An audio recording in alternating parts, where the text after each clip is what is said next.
Hey guys, another lap guide here. So this time we're going to be in the GT4s around Interlagos. So this is in the Porsche Cayman, but it will be pretty similar to the rest of the GT4s as far as the guide goes. There will be some subtle differences like trail braking, brake pressure, how to rotate the car, things like that. But overall, this is still going to apply. So let's get into the chase position and we'll go over the lap here. Careful of that guy. So coming across the line, ideally, we want to brake somewhere between the 100 board and the 50 board. Now, the cooler the track temps, the closer you can get to this 50 board. So I'm braking in between the two, and we're staying as far to the right as possible.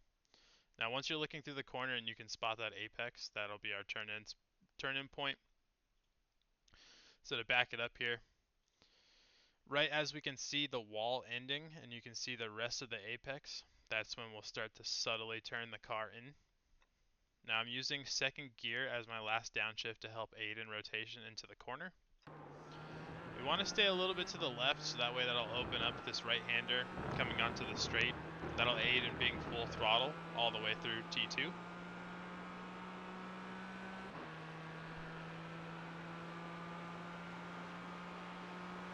Coming up to turn 4, this has been a tricky spot for me to figure out a braking zone. The green Marshall stand, the 100 board, this concrete patch on the right hand side are all pretty good references, and it's going to be dependent on how much speed you're carrying down the straight as to which one you're going to want to use. So I'm braking right before the 100 board. It's going to feel like the car is almost coming to a crawl when you're reaching the apex. So this will be a third gear corner. Now something I want to note that goes for the entire track. Interlagos has this weird ridge on the curbing. We want to stay away from the ridge and being on top of it. So we want to ride this little section that's going to push back on the car. Once we get to apex, you can track out, be full throttle, and right here will be the limit of your incident points.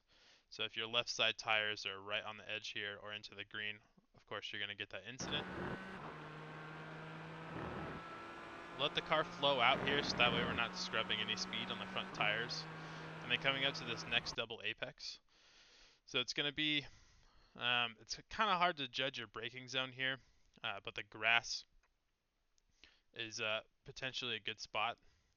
So as you're coming up, we can see it start to brown right here where all the car's tires have dipped into the grass. And for that braking zone, you want to have a light brake pressure here.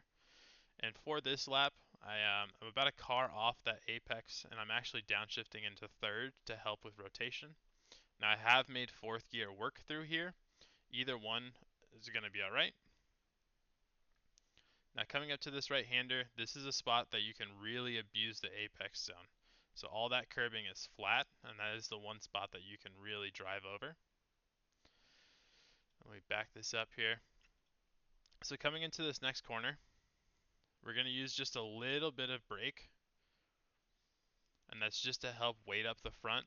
And then another thing to note, there is a little bit of a gutter here up against the curbing. If you can get into that zone, it'll help suck the car into the apex, and it'll let you get on throttle nice and early on exit. Our tree is going to be our brake marker. Carry as much speed through here as possible, and we really want to focus on a late apex through there. Get right up against the curbing here.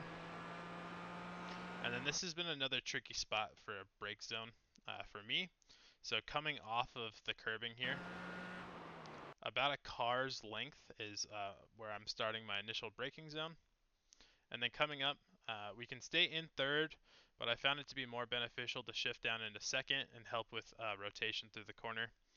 So as soon as you come off that apex rumble, you can get back on throttle, and you're going to have a very early upshift into third after that. And of course the remainder of this is just flat out. I will add, we want to keep it pretty tight into this zone. One, we're cutting distance instead of going all the way out to the right. And then the second one, of course, is for a good defense coming onto the start finish here. In case you have a car close by, you can stay tucked over to the left and hold that defense line. So now we're going to watch it back in cockpit view. I'm going to leave all this up so we can keep an eye on my steering traces as well as my brake and gas.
And that's a lap around Interlagos. It's been a really tough combo for me. I've heard some other people struggling with it as well, so hopefully this will be helpful. That was good for about a 39.5. Best of luck with the rest of you guys as officials.